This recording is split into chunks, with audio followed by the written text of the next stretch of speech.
Welcome back to the Lemon Factor. I'm Chad, and today we're going to install these Eibach Pro Kit lowering springs on our project car, the 2019 Honda Accord 2.0 Touring. And let me tell you, it's taken me some time to decide whether or not to do lowering springs or to install coilovers because I'm really happy with the adaptive suspension as far as squat and dive, both from braking and from acceleration, or vice versa. There's not much at all. As far as sway from going around corners or lean, that was taken care of for the most part with the installation of the Eibach rear sway bar. Already set up the way it is, it's very compliant when I need it to be, and putting it in sport settings stiffens things up enough to make me happy. So why would I change? Well, not happy with the wheel gap that we have on the car here. Aesthetically speaking, I'd like to see less gap, a little bit of the lowering of the car, and maybe a little bit of stiffening up on the suspension, just a tad. So why did I go with the Eibach lowering springs? Well, I wanted something that would play well with the adaptive suspension in the Touring model, meaning not too aggressive of a drop, and spring rates that aren't too aggressive as well. So not much difference compared to the OE spring rates. So that narrowed the list down to Eibach, the Pro Kit, as well as the Sport line, and then the H&R, the OE Sport, and the Sport. So the Pro Kit here has a drop of 0.8 inches for the 2-liter Accord, and I believe about 0.6 inches for the 1.5 liter Accord. In a conversation that I had with Eibach, in which they said that both the Pro Kit as well as their Sport lines were tested with the Touring car's adaptive suspension. So before we proceed, I took some measurements of the car at the stock ride height. Did some measurements on the wheel well gap. I measured from the ground to the top, or I should say the bottom of the fender. Did some measurements from the hubcap to the top, also measured at all 4 corners. So I have plenty of measurements to compare the before versus the after. Let me just remind you that I am not a professional. I am a hobbyist like many of you. There is inherent danger in working on your car, especially when you're using a jack and jack stands and raising the car up. So please be careful. Please take all precautions. If you don't feel comfortable doing this yourself, please take your car to a certified, trained mechanic and have them do the install for you.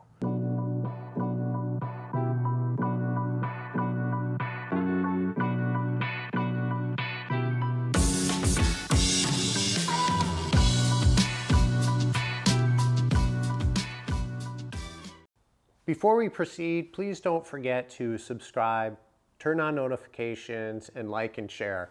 We do a lot of videos on modifications to our project car, this 2019 Honda Accord 2.0 Touring. I also do videos on our other project car, the 2019 Mazda MX-5 Miata RF. Once in a while, I'll do some car reviews and some car product reviews. So a little bit of different content for everybody.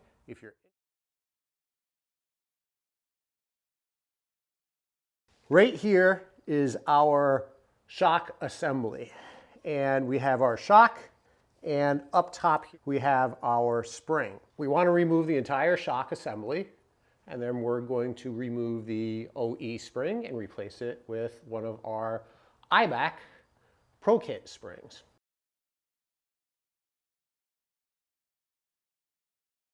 We want to detach the sensor so that we don't tug on this wire.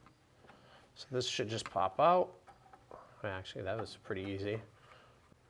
And then we have this back here. This was slid in. Just pull this out. There. Popped out, pushed down.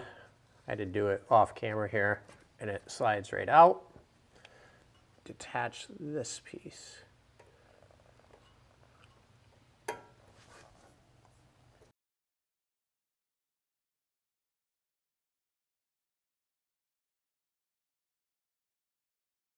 This bolt right here is a 17 millimeter, and I'm going to start loosening that up. Be careful with that one.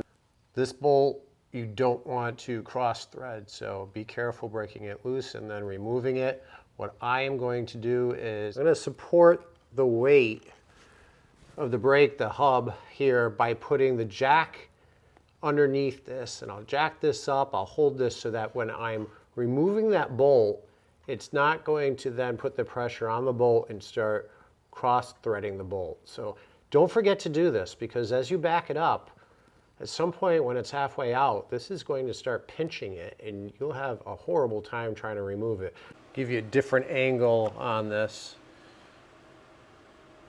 So the bolt's in there. So here's where it's backing out of.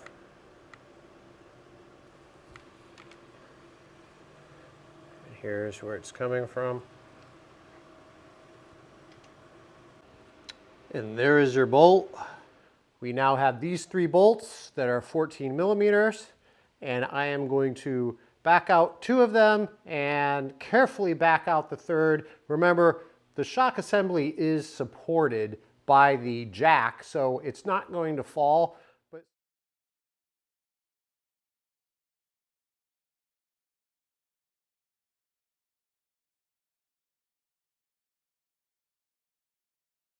we're going to have to wiggle this a little bit, move it around to pull it up from being seated in here, and then we'll pull the whole shock assembly out.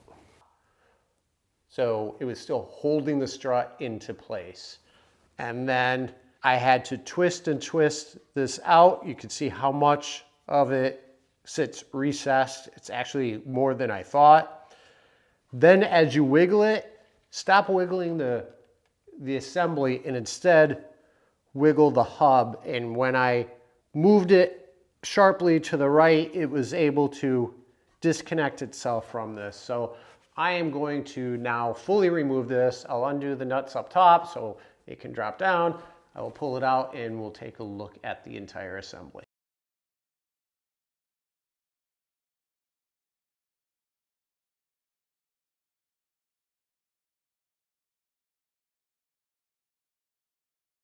What we want to do right now is we're going to attach our spring clamps on either side of this so that we can then undo this nut and remove the top portion. If we don't do that, potentially the spring that is already compressed somewhat right now could shoot off. Now, I've never had it happen, and actually I've never had it happen because I've used spring clamps. I did get my spring clamps from the local O'Reilly store. You can get them for free as part of their rental program. If you can't find them to rent as part of a loaner program, they're not too expensive. I'll leave a link in the description below to some of the spring clamps that I found on Amazon. I was considering purchasing them.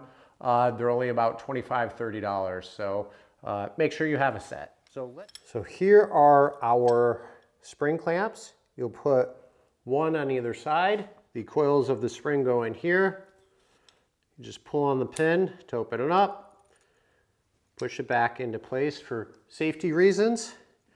You'll then turn. This is, I believe it's 19 millimeters. We'll find out in a minute here. Use a socket wrench to tighten this. This will start compressing. And then we'll undo the bolt on the top. We'll pull the assembly apart, and then we will slowly release the tension on either side of the shock assembly by loosening up each of these spring clamps. The instructions do indicate that you should not use an impact wrench, no power tools, so do this by hand. So I'm going to go ahead and tighten this, probably tighten this one all the way just because it's so close, and then tighten this one down. And then once I'm done with that, we will remove the center nut to take. There is a nut inside there, and what you'll need to do is use a pass-through socket wrench, pass-through sockets, like I have here. So as the name implies, you can pass something through the center of the socket. And we're doing that because as we loosen this up, you need to hold the Allen key in place. Just in case, make sure you face this away from you should the bolt go flying. All of that effort for this nut, and it just popped. So we'll take the top off. Right there you'll see the bump stop. Now we can safely remove the spring compressors on the other side. With the Eibach springs, the Pro Kit, and probably the Sportline and others, they are labeled, so it's easy to know which ones go on the front, which go on the back, if there's a right or left. If you don't have Eibach and your springs aren't labeled, you also take a look at how the OE springs are coiled, which direction they're coiled in, what they look like from the top and the bottom. But I also am going to mark these springs. So you can see it tucks in, the spring tucks into this, under this rubber. We'll just twist that out.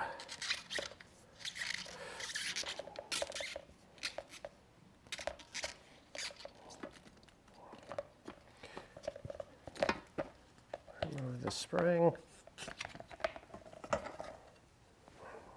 You see here, the spring sits in here and it's actually threads through there and comes and sits here, but for the life of me I had a hard time getting this off. I did spray some silicone lubricant off, but here's the dust boot. Here is our OEM spring, our two front Eibach springs. They put their logo, their name, their logo on the spring, and the installation is supposedly so that you can read that, so you don't put that upside down. But that's not going to be the case for all springs, and if you're watching this video to learn how to install springs, regardless of whether they're Eibach, H&R, etc., one thing to be able to tell, let's see, is how the springs are wound. So this spring is being wound clockwise. This one is being wound counterclockwise. Here is the OE spring, and you can see here that it too is being wound clockwise. So the spring we are replacing will be this one. Now, according to the Eibach instructions, is that they do indicate that you should cut your bump stop. So again, here is your bump stop. In the picture there, it says for the front to trim your bump stop 20 millimeters from the bottom, so 20 millimeters up. So I'm going to do that next before we install the spring onto the shock assembly. So here's your bump stop. It pops right out, by the way. I did trim it. This is hard rubber, so you definitely need to use a hand saw. It's not a matter of using a razor blade. Not as clean as I'd like, but that's your 20 millimeters. We will pop your bump stop back in. I will pop my bump stop back in, just like so.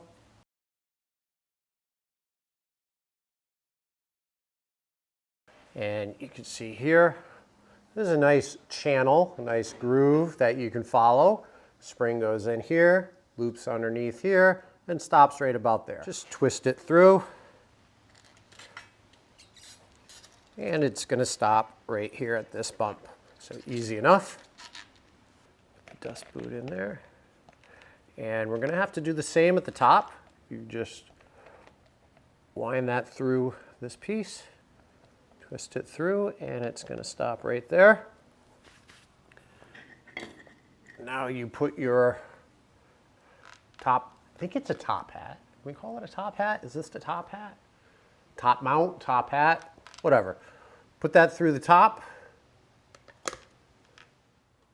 Now that we have that through there, we are going to use our spring compressors to compress this down. There we go. And again, I'm not torquing this down yet. Just getting a couple good threads on it, maybe halfway. And now we can carefully remove the spring compressors. Do a double check on everything. So make sure that your spring is butted up against the bottom here, that the top of your spring is butted up against is butted up against the top here. Make sure your boot, although you probably can adjust this afterwards, your boot is firmly secured into place over those 3 metal plates. Make sure your nut is nicely in place.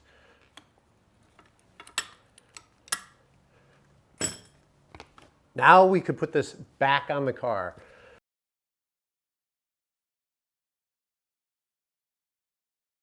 See here all the dirt marks, scratch marks, whatever. There's also a lip here. So you'll know when it goes down, when it's down far enough, because it will stop on this lip. So I've attached the 3 nuts up top, hand tighten them, put the nut back on for the end link here. And then in the back here, I added the bolt. Make sure that the hole for this back bolt is properly aligned. Again, you don't want to cross thread that bolt. So I used a jack to get it up into place. Actually, I used a jack to get the shock to seat itself. So raised it up a little bit, finagled it, it dropped down, raised it up a little bit more, it dropped down, etc. And finally fell into place. And you can see how it's nicely seated. It can only go in one way. Remember, there's a notch in the back that lines up, so it'll drop into that. The torque specs for the nuts up here is 44 foot-pounds.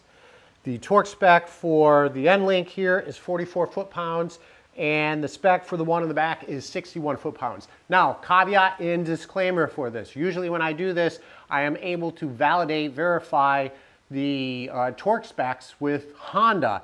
And for some reason, I can't find these. So I did search around, did some research on my own, and I did find the common consensus amongst others are these torque specs.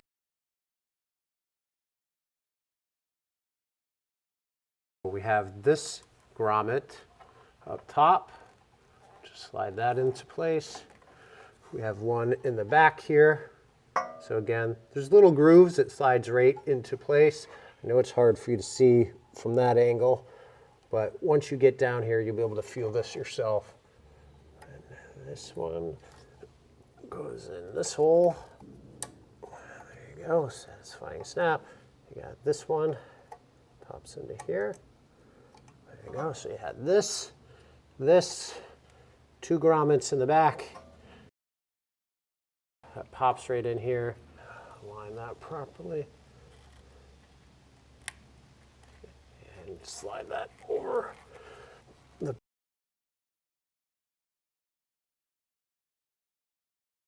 If you remember, we have the nut inside here, and you can't simply remove it without having a pass-through socket, right? So that entails a socket that looks like this. And you put it over the nut, and you need an Allen key to hold in place while you tighten this. Now, that's great. I did tighten this down, and the thing is, it does tighten to a point where you just simply can't tighten it anymore.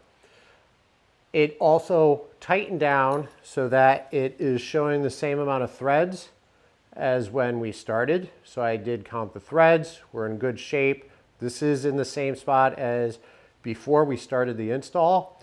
It is tightened down using the pass-through socket as tight as it will go. However, it is not torqued down. So torque spec supposedly for this nut is 44 foot-pounds.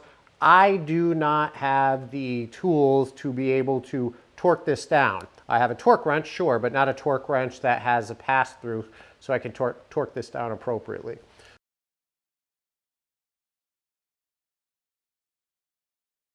Next, we move on to the rear springs, and these are supposedly a little bit easier.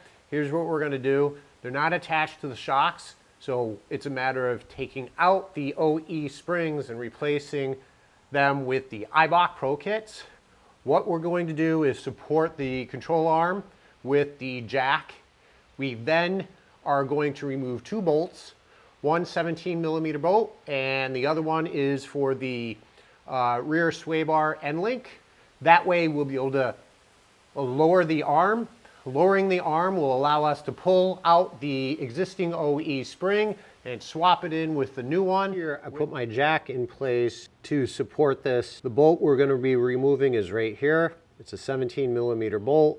Just like the front, the jack is here to support it because as you start backing it out, the weight is going to be too much for that bolt and you're going to start cross-threading this bolt. So support it so that it'll come out nice and smooth and the hole will stay lined up.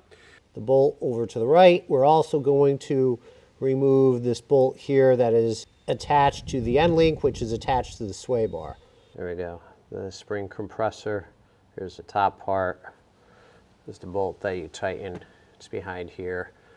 So just tighten this up a little bit. Now I'm going to lower the jack stand.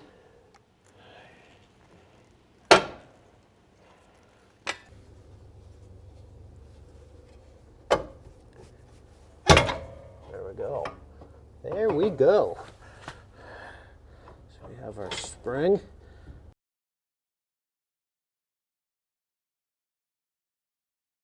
The Eibach rear springs, left, right, passenger, driver side, they're both the same, so you can't get it wrong. However, here is our Eibach rear spring. I put the spring compressor on, compressed it a little bit. Hopefully we have enough room. Put the top boot on, just hooks in, slide it into place. You're gonna have to adjust it once you put it on the car anyway, so it's not a big deal.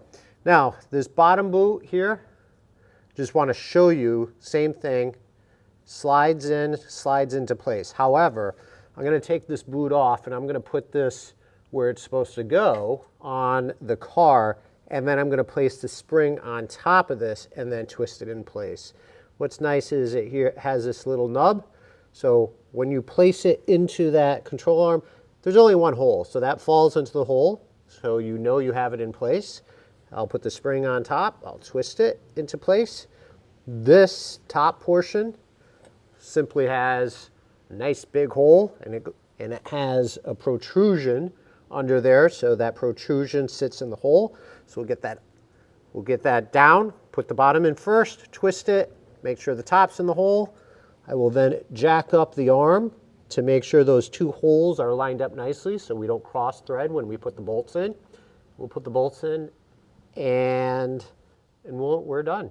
Show you a little bit more of where this is going. See, that's the hole that I was talking about where the rubber grommet sits into.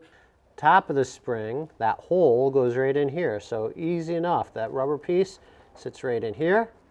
We have our bolt on and in. We have the one over on the end link, and now we just need to torque them down. So this bolt is torqued to 51 foot-pounds. Again, it's a 17mm. And then the one on the left for the end link is 12mm, and that is torqued down to 28 foot-pounds. The Eibach spring is in.